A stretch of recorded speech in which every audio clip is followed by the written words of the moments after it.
Clairement, ce qu'Abbas Sadiq a dit, c'est qu'aujourd'hui, nous avons des gens, on va vers ces dirigeants, on va vers ces savants de la religion, qu'ils soient chrétiens, juifs ou musulmans, et on leur dit, pourquoi est-ce que vous assassinez des gens? Pourquoi est-ce que vous assassinez des femmes et des enfants, ça au nom de la religion? Ils vont vous dire, oh, c'est ce que les fondateurs de nos partis, c'est ce que les fondateurs de nos pays, c'est ce que nos ancêtres ont fait. Et ils vont dire, et Dieu dit, mais Allah, Dieu, ne commande pas le mal. Comment ça se fait que vous dites Dieu et vous faites le mal? Direz-vous contre Dieu ce que vous ne savez pas? Pourquoi? Parce que, clairement, ces gens parlent au nom de Dieu, mais ne savent pas. Et ils ne savent pas d'ailleurs ce que ce verset veut dire.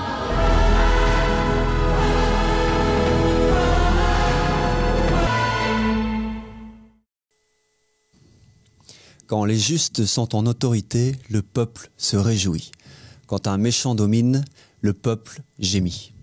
Ceci sont les mots que l'on peut trouver dans la Bible, des mots qui résument la situation aujourd'hui dans le Moyen-Orient, qui résument aussi la situation depuis plus d'une année maintenant à Gaza. Nous sommes le 7 octobre 2024, ça fait exactement une année que cette offensive du Hamas avait commencé contre Israël et la réponse d'Israël avait été soudaine et directe et elle n'a pas arrêté jusqu'à aujourd'hui. Une année, c'est quand même plus de 40 000 Palestiniens qui sont morts, dont la majorité sont des femmes et des enfants. On trouve plus de 36 000 femmes et enfants, donc des gens qui n'étaient pas armés, qui ont été tués. On trouve à peu près 2 millions de personnes qui ont été déplacées, les terres complètement détruites. Nous avons des chiffres considérables de mosquées, plus de 600 mosquées détruites, 200 endommagées, 3 églises détruites aussi selon les chiffres officiels. Les universités et les hôpitaux aussi ont été ciblés. La bande de Gaza est complètement détruite, le peuple en constant mouvement. C'est vraiment une situation complètement catastrophique. Des gens à l'ONU, on parlait de génocide, d'autres parlent de self-défense, d'autodéfense contre un État qui hébergerait des terroristes, donc le Hamas ou le Hezbollah. Nous sommes encore une fois pas là pour prendre parti. Ce que nous sommes ici en train de faire, c'est dénoncer toutes les nations qui choisissent des hommes ou des femmes comme présidents, comme des rois qui n'ont pas été désignés par Dieu. Et la conséquence de cela, c'est le peuple qui gémit. Et ça continue malgré les avertissements de l'homme de Dieu aujourd'hui, Abdullah Hashem Abbas Sadiq, qui a fait cette prophétie, qui est venu sur sa plateforme et qui a fait 3 sermons déjà au printemps 2023 pour avertir ce qui allait se passer et appeler tous ces chefs arabes, musulmans et de la région du Moyen-Orient à se repentir, à revenir à Dieu et à ne pas créer cette catastrophe qui ensuite, plusieurs mois plus tard, a vraiment débuté et qui ne s'est pas arrêtée depuis. Donc voilà, il y a aussi du côté israélien, on doit le dire, il y a eu aussi des morts, 1200 morts, il y a aussi une centaine de milliers de personnes qui ont été déplacées. Donc voilà, aujourd'hui c'est le Liban qui est touché, le Yémen, et on trouve, et vous allez voir aujourd'hui on va parler un petit peu plus des États-Unis d'une façon indirecte à travers les paroles du pape, vous allez voir plus tard. Mais un petit mot sur les États-Unis quand même, qui est aussi une nation qui se déclare chrétienne et selon les chiffres, pendant cette année, a quand même dépensé plus de 22,9 milliards de dollars pour le soutien à la guerre pour Israël contre le Yémen et contre Gaza. Et ces 22,9 milliards de dollars, ça fait beaucoup de gens en fait qu'on pourrait sauver. Ça fait beaucoup de gens qui meurent de faim que l'on pourrait aider. Aujourd'hui, il y a à peu près 9 millions de gens qui meurent de faim par année. Et avec ces 22 milliards, il est plus que facile d'aider ces gens, de créer des programmes pour aider ces personnes. Mais rien ne se fait alors que c'est une nation chrétienne et rien ne se fait du côté juif alors que l'Israël prétend être aussi une nation juive et rien ne se fait du côté arabe et musulman alors que ces gens prétendent être les descendants du prophète Mohammed ou être les gardiens de la Kaaba ou encore l'ayatollah, grand représentant de l'imam Mahdi en Iran. Nous sommes dans un monde où les États athées ou les États pseudo-religieux agissent de la même manière. Égoïstes, basés sur le profit et absolument pas concernés par le bien-être de l'humanité, tout au contraire de notre appel du manifeste d'Abul Hajjam Abbas Sadiq qui parle et qui dit que l'humanité doit être le premier but, l'humanité d'abord. L'humanité d'abord, c'est ça le but de la religion, c'est ça le but d'un État, c'est de prendre soin de son peuple.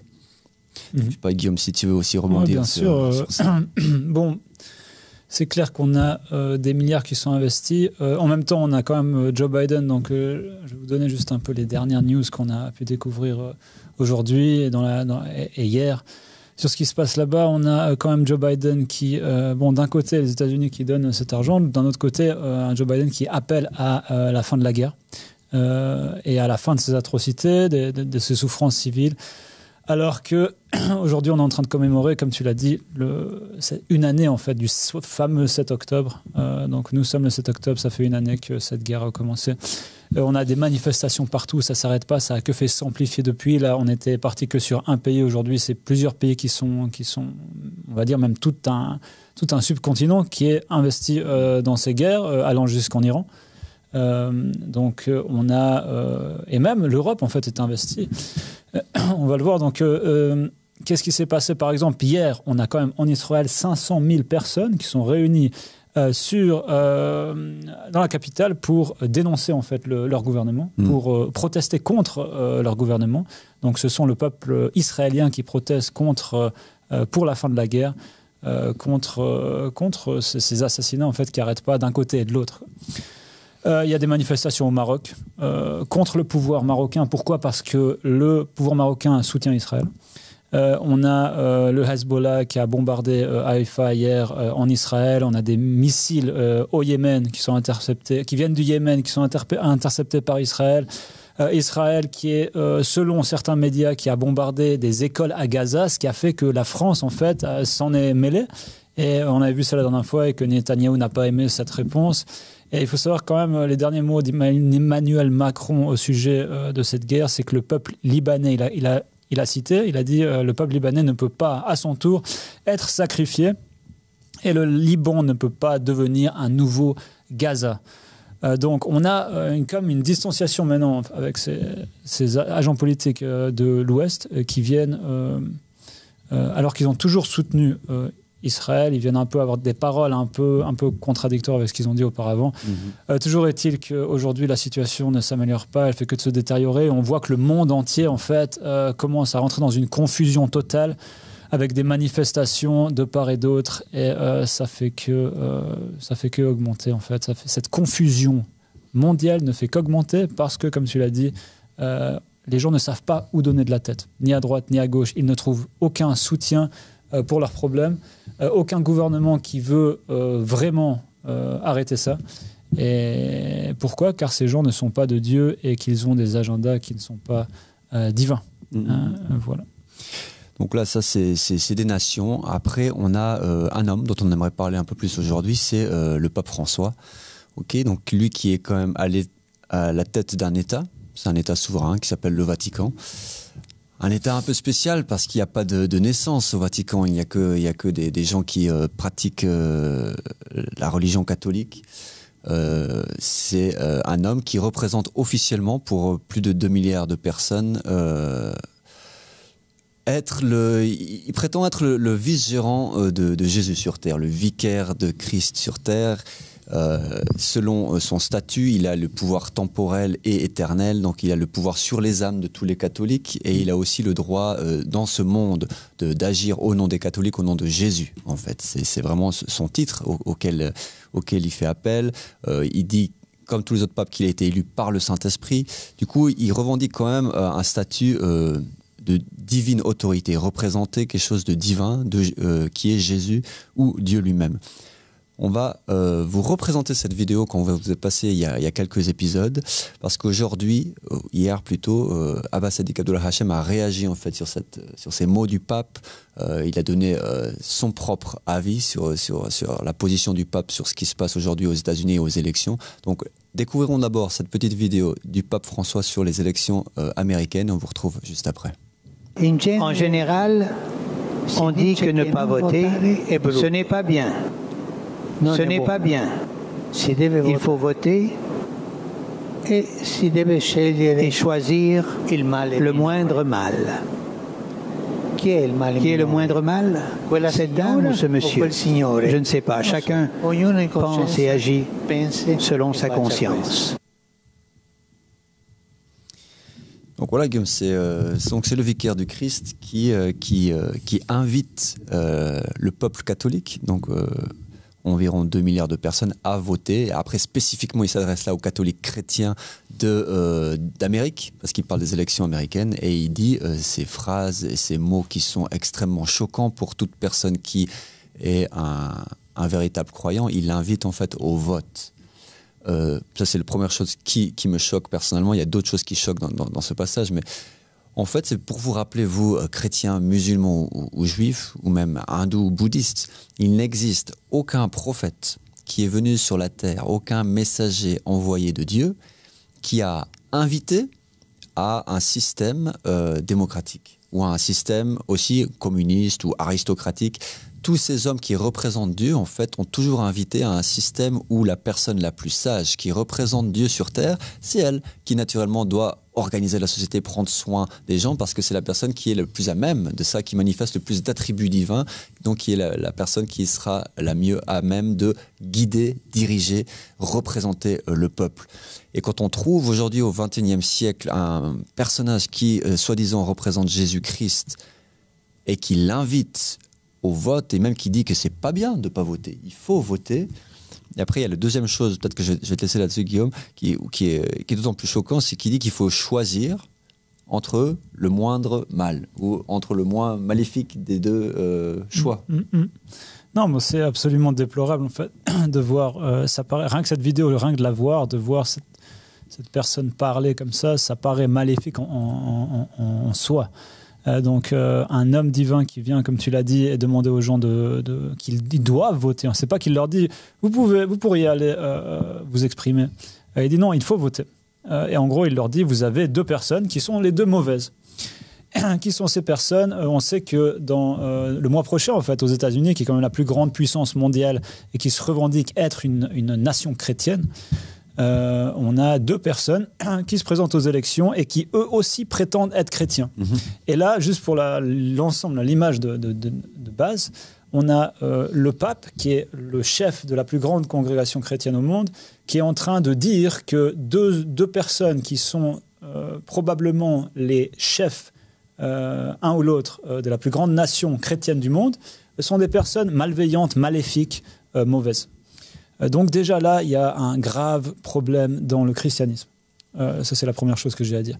Deuxièmement, on a cet homme qui est un représentant de Dieu sur terre, qui est censé amener la vérité, qui est censé démontrer, distinguer pour les croyants le bien du faux, le vrai du faux, le bien du mal, ce qui est légal, ce qui est illégal. Et donc, qui devrait nous dire, en gros, juste pour résumer, que si ces 2 personnes sont mauvaises, ne votez pas pour elles. Ou alors d'essayer de montrer aux gens comment ce système est étrange, vu qu'on a des milliards de personnes qui vivent aux États-Unis et ils n'ont pas réussi à trouver une seule personne qui est bien pour les diriger, alors que, soi-disant, quiconque peut parvenir sur le trône. Quiconque peut être élu, tous les citoyens américains ont la chance de pouvoir parvenir à être président des États-Unis, mais ils n'en ont pas trouvé une seule qui est bonne. Selon le pape, les 2 seuls qui sont arrivés à se présenter sont maléfiques. Qu'est-ce qu'il faut penser d'une personne comme ça qui non seulement ne donne pas de solution, deuxièmement, demande de faire quelque chose, de voter pour quelqu'un qui est mauvais, et troisièmement, on ne sait même pas vraiment qui est le plus mauvais, le pape ou ces deux candidats. Parce qu'à la fin, il ne nous donne pas d'argument. Il nous dit pourquoi est-ce que Kamala Harris, selon les mots du pape, est mauvaise? Parce qu'elle est contre l'avortement. Alors que lui, il est pour l'avortement, il est pour la vie. On a une autre par exemple, par rapport à Donald Trump, le pape va dire que cet homme est mauvais parce qu'il est contre l'immigration, alors que l'immigration, pour le pape, c'est quelque chose de bien. Donc, on voit que ce n'est pas vraiment des arguments forts, il ne développe pas ces arguments, il dit juste en gros qu'ils sont mauvais. Mais qu'il faut choisir parmi 2 mauvais. Moi, je trouve ça extrêmement perturbant, extrêmement dérangeant. Je ne sais pas comment on peut faire confiance à cette personne, ou on peut le prendre comme un guide, ou pour un guide spirituel, ou encore moins un guide politique. parce que là, ça devient un guide politique. C'est quelqu'un qui vous dit je suis le représentant de Dieu sur terre, vous devez voter, alors votez. Et il vous dit même pas qui voter. Il dit choisissez le moins pire des deux. Je sais pas dans quel monde on vit, mais personnellement, moi, j'ai pas envie d'avoir un guide religieux comme ça. Bon, aussi, il y a une sorte d'hypocrisie dans les paroles de ce pape où il dit que refuser les migrants, c'est mal, et que ce que fait par exemple Trump, c'est mauvais. Mais est-ce que le Vatican accueille des réfugiés? C'est une question peut-être qui est aussi intéressante à savoir. Est-ce que le Vatican et tous leurs milliards et la banque du Vatican et les milliards qui brassent ont déjà ouvert leur château de résidence d'été, par exemple, pour accueillir et transformer ces terres, pour accueillir des gens à long terme et pas seulement, comme on vous l'a montré, les accueillir une fois par année et faisant venir des artistes de cirque dans le Vatican pour distraire les pauvres gens, pour leur donner un petit peu d'espoir. Donc là, c'est quand même un problème si le vicaire du Christ vit dans un état dont il est souverain et les gens qui vivent dans cet état...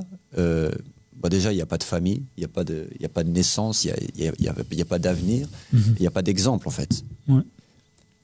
L'homme de Dieu doit proposer un système qui fonctionne. Et on voit que là, c'est pathétique, en fait. C'est pathétique et c'est grave, parce qu'on voit que le christianisme s'est dénaturé à un point tel qu'aujourd'hui, on a des milliards de personnes qui suivent un homme, en fait, qui a complètement plus rien à voir avec le message du prophète qu'il est censé représenter. Donc voilà, on a c'est peut-être le moment de passer la vidéo en fait d'Abbas Sadiq, parce que lui-même a réagi à cette vidéo, à ces mots du pape, et on vous laisse découvrir en fait quels devraient être les mots d'un homme qui représente Dieu aujourd'hui à propos de cette élection américaine. On vous laisse découvrir la vidéo. Essentiellement, il s'adressait aux croyants du monde entier qui croient en lui.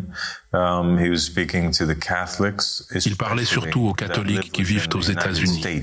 Et il faisait ses commentaires, donnant ses directives à sa congrégation, à ses fidèles, sur ce qu'ils devraient faire concernant les prochaines élections américaines. Et il déclarait que, vous savez, nous sommes dans ce dilemme. Il y a deux personnes qui sont mauvaises. Il considère Trump comme une personne malveillante parce que Trump est contre l'immigration. Il croit que le fait d'être contre les réfugiés est mal. Et il croit également que Kamala Harris est malveillante. Il a déclaré que la raison pour laquelle il croit qu'elle est malveillante est qu'elle est pro-choix. Et qu'elle est pour les avortements. Et il est anti-avortement et soi-disant pro-vie. Donc, il disait que les États-Unis doivent choisir entre le moindre de deux mots. C'était le titre à la une de CNN. Le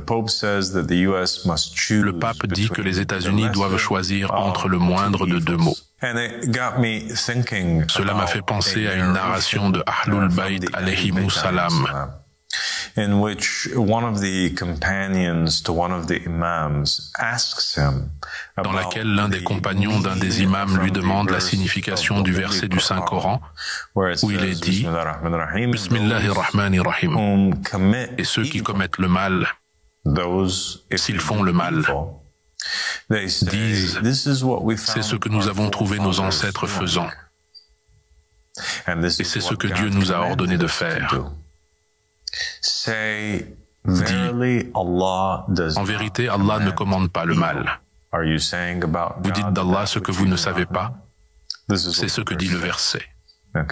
Donc, il y a ces gens qui commettent le mal. Lorsqu'ils sont confrontés et que quelqu'un leur dit « ce que vous faites est mal », ils disent « nous avons trouvé nos ancêtres faisant cela. C'est notre façon de vivre naturelle.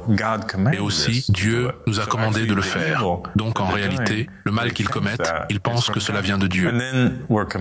Et ensuite, nous sommes commandés à leur dire « Dieu ne commande pas le mal. Dites-vous d'Allah ce que vous ne savez pas ?»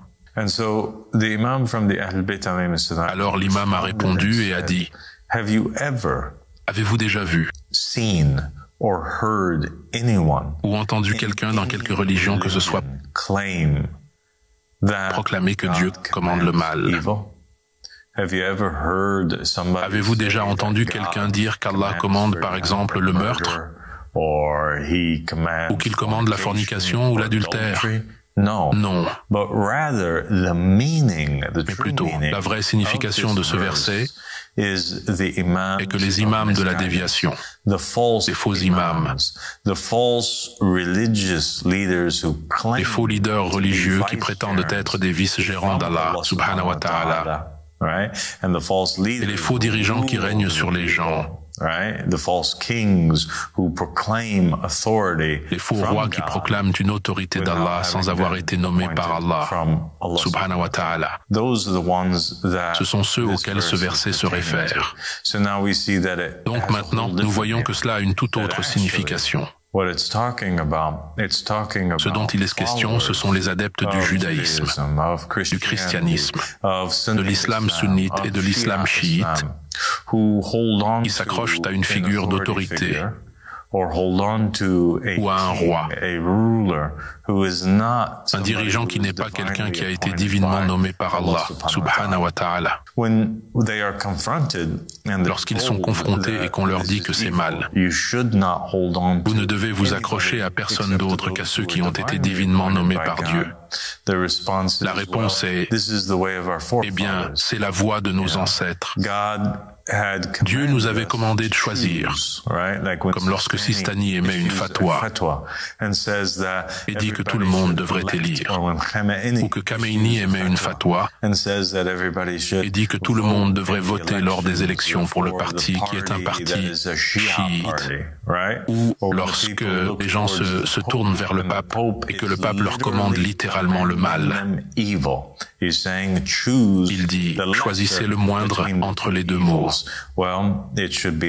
Eh bien, il devrait être évident alors que cette personne qui nous commande de choisir le mal, par sa propre admission et par sa propre langue, n'est pas nommé par Allah, subhanahu wa ta'ala.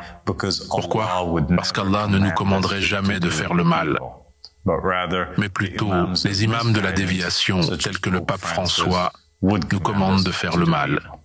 Ça fait parfaitement sens. Cela fait parfaitement sens, en effet. C'est pourquoi nous sommes commandés de nous accrocher uniquement au roi divinement nommé, car tous les autres nous commanderont de faire le mal. Et Allah, subhanahu wa ta'ala, ne nommerait jamais de telles personnes. C'est le sens plus large et plus important derrière cet épisode et ce verset du Coran. Allah, subhanahu wa ta'ala,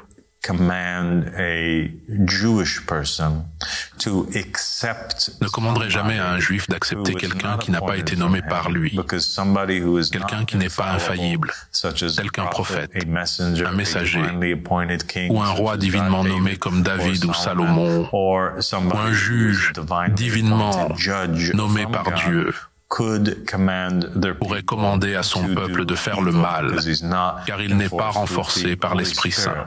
La même chose s'applique au christianisme. Dieu ne commanderait jamais aux chrétiens de choisir entre le moindre de deux mots.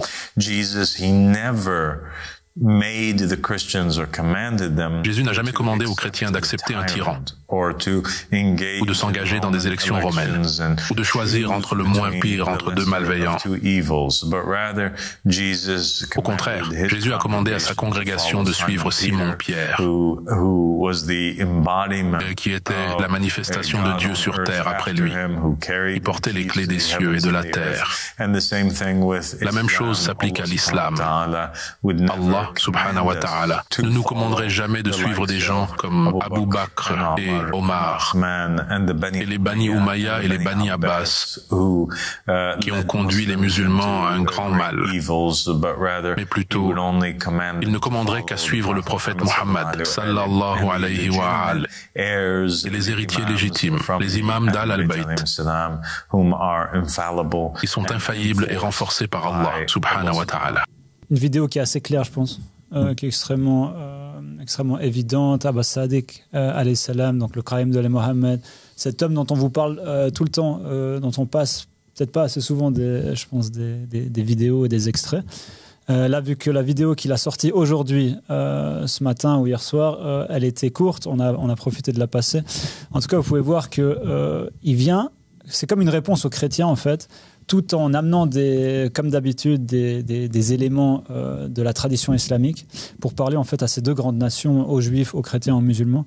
Et on voit que clairement en fait, il dit quoi ? Il dit que nous avons trois personnes qui sont chrétiennes, qui se critiquent les unes les autres, qui se poussent au mal en fait les unes les autres, et qui clairement sont dans l'hypocrisie parce qu'on n'a pas de solution. On a quelqu'un qui vous demande d'aller voter pour deux personnes qui sont mauvaises, alors qu'un vrai vice-gérant de Dieu ne va jamais vous demander ça.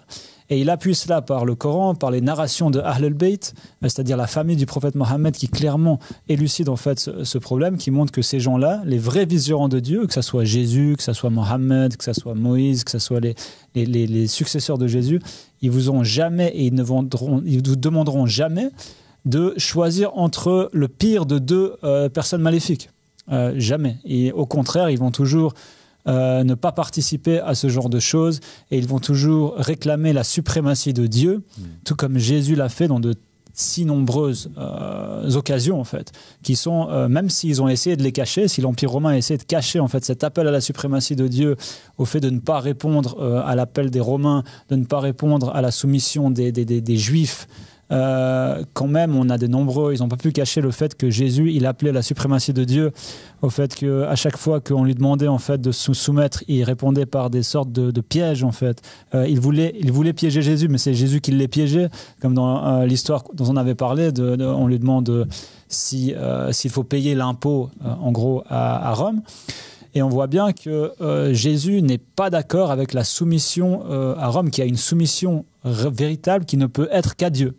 Et à qui ? À son envoyé. Car en fait, les véritables croyants sont des gens qui non seulement se soumettent à Dieu d'une manière invisible, mais ce sont des gens qui se soumettent à Dieu à travers qui ? À travers Jésus. Non pas à travers l'Empire romain, l'empereur romain, non pas à travers les faux savants de la religion qui ont usurpé le temple, qui ont usurpé la Kaaba, qui ont usurpé les églises et les cathédrales et le Vatican. Clairement, Jésus, s'il venait aujourd'hui, ça serait quelqu'un qui jamais ne vous demandait d'aller voter ou choisir entre pour le moins pire de deux mauvaises personnes. Donc je pense que c'est clair en fait pour toute personne qui a un peu d'intellect, qui a un peu de sens commun, qui a un cœur pour réfléchir, qui a des yeux pour lire les Écritures divines et pour méditer et pour penser qu'est-ce que ces Écritures veulent dire aujourd'hui. Quand on a j'aimerais juste peut-être, même si on parle aux chrétiens, il faut vous dire que le Coran il est venu pour discuter. On a le droit de discuter entre chrétiens et musulmans par exemple sur la logique des choses et sur comment gouverner ce monde. Ce verset dont Abbas Sadiq parle, c'est la sourate Al-A'raf, sourate 7, verset 28. Et il est dit, et quand ils commettent un mal, ils disent, c'est une coutume léguée par nos ancêtres et c'est Allah qui nous l'a ordonné. Donc Dieu dit à Mohammed de répondre, Allah ne commande pas le mal. Direz-vous contre Allah ce que vous ne savez pas ? Donc clairement, on a dans ce verset, imaginez, vous prenez ce verset aujourd'hui, et vous dites, qu'est-ce que ces paroles de Dieu qui sont immuables veulent dire aujourd'hui ? Aujourd'hui, elles veulent dire quelque chose. Elles veulent dire, clairement, ce qu'Abbas Sadiq a dit, c'est qu'aujourd'hui, nous avons des gens, on va vers ces dirigeants, on va vers ces savants de la religion, qu'ils soient chrétiens, juifs ou musulmans, et on leur dit, pourquoi est-ce que vous assassinez des gens ? Pourquoi est-ce que vous assassinez des femmes et des enfants, ça au nom de la religion ? Ils vont vous dire, c'est ce que les fondateurs de nos partis, c'est ce que les fondateurs de nos pays, c'est ce que nos ancêtres ont fait. Et ils vont dire, et Dieu dit, mais Allah, Dieu, ne commande pas le mal. Comment ça se fait que vous dites Dieu et vous faites le mal ? Direz-vous contre Dieu ce que vous ne savez pas ? Pourquoi ? Parce que, clairement, ces gens parlent au nom de Dieu, mais ne savent pas. Et ils ne savent pas d'ailleurs ce que ce verset veut dire.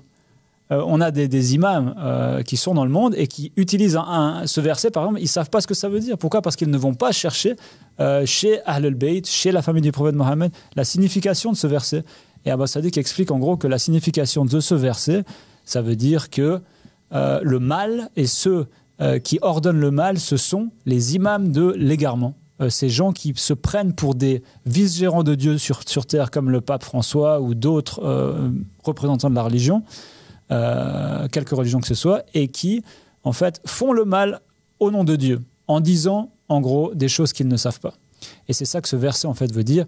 Et en fait, ce verset vous appelle à croire en l'imam du temps, en le vrai successeur de Jésus, et pas un faux successeur de Jésus. Je pense que c'est extrêmement important, en fait. C'est ce message, en fait, pour tout sincère chercheur de vérité, un sincère croyant en Jésus et son message. Ils doivent entendre ce message qui est: il y a en chaque époque, en fait, un homme qui représente Dieu, qui est un homme qui représente le message de Jésus, qui est un continuateur, un successeur de Jésus.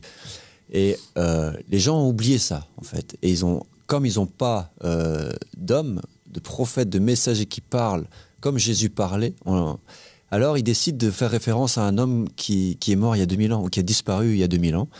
Et pour leurs questions de tous les jours, pour leur religion de tous les jours, ils vont écouter des autres hommes qui ne sont pas cet homme. Ce n'est pas Jésus qui vous parle, c'est le prêtre qui choisit quel verset, qui interprète qu'est-ce que ça veut dire et il vous le transmet.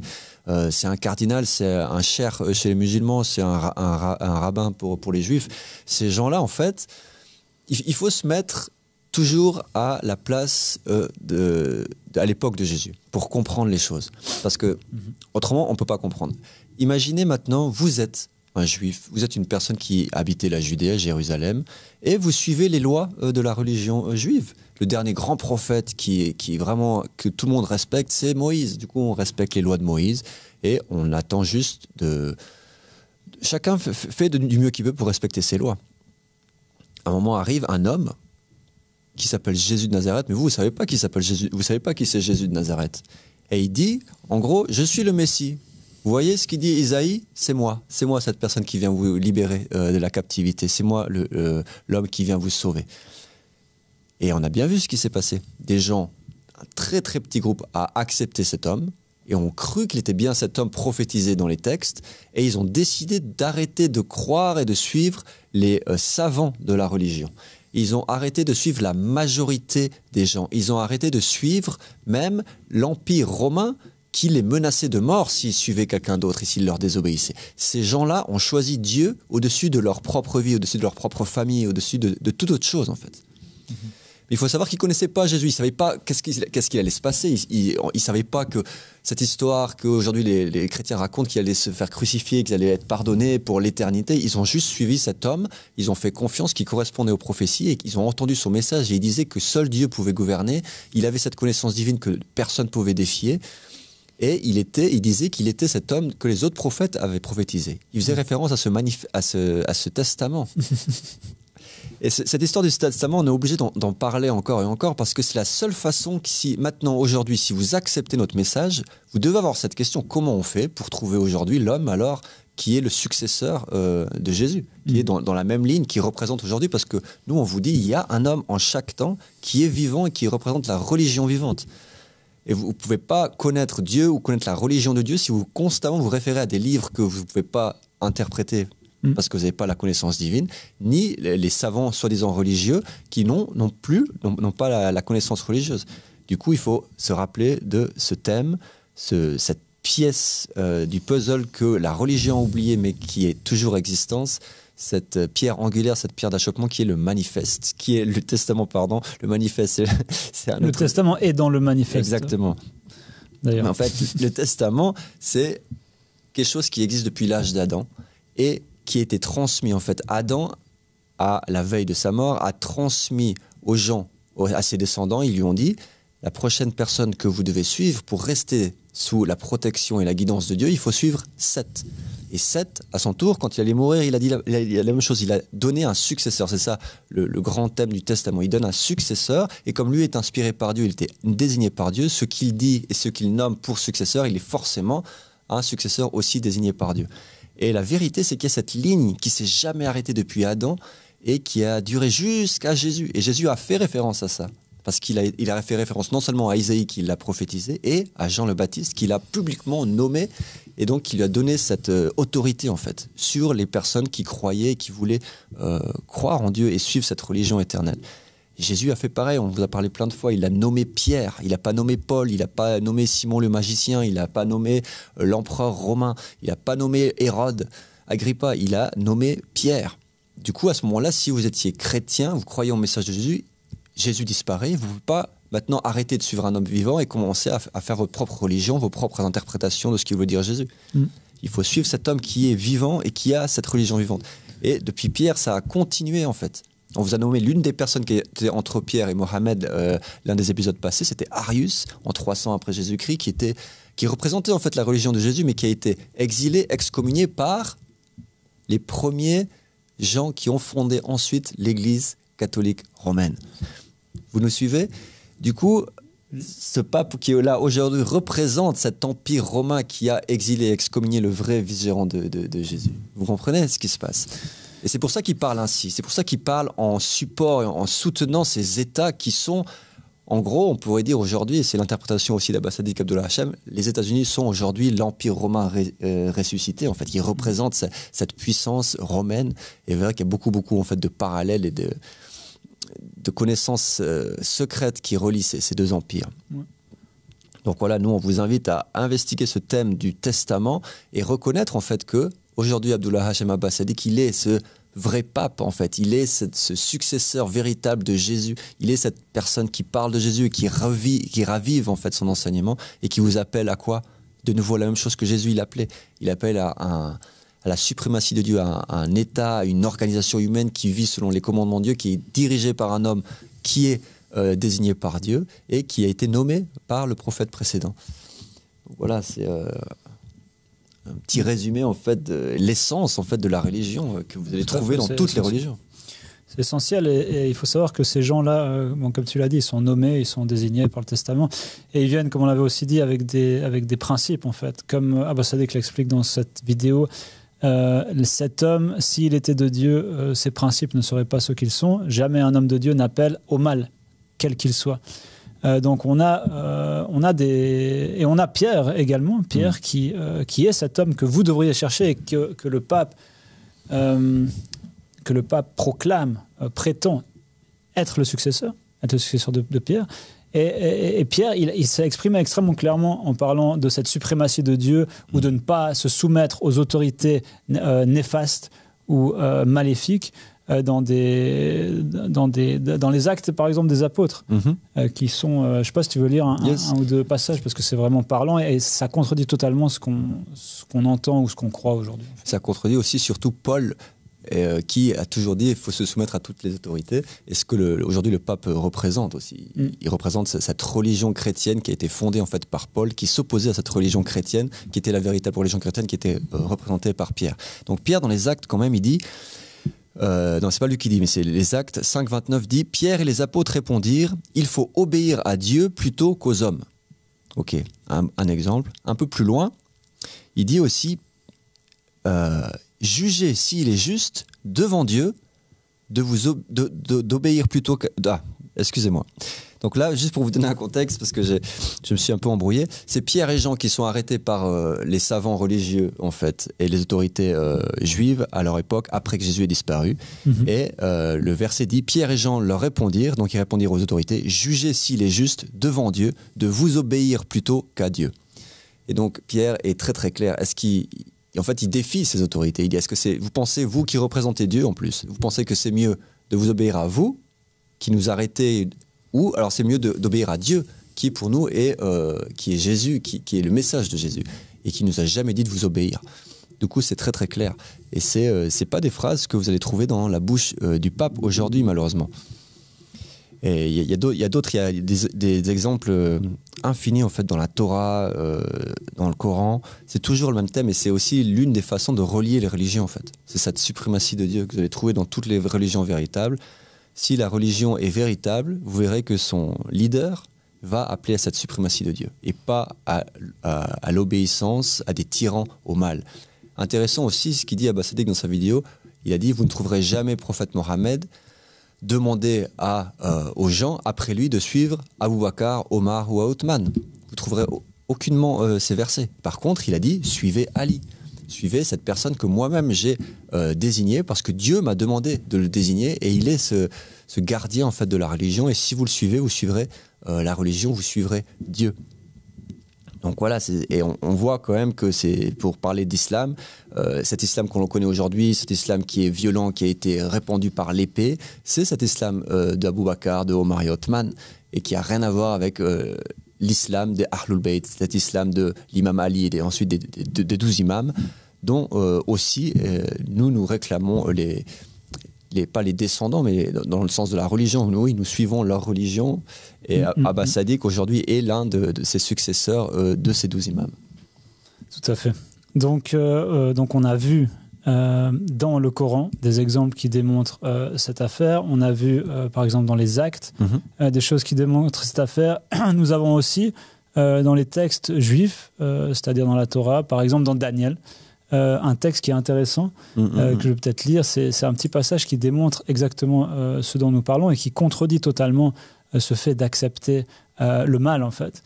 Donc, en Daniel 3,16, on a un passage qui dit « Shadrach, Meshach et Abednego répliquèrent au roi ». Donc, c'était des Juifs. « Nous n'avons pas besoin de te répondre là-dessus.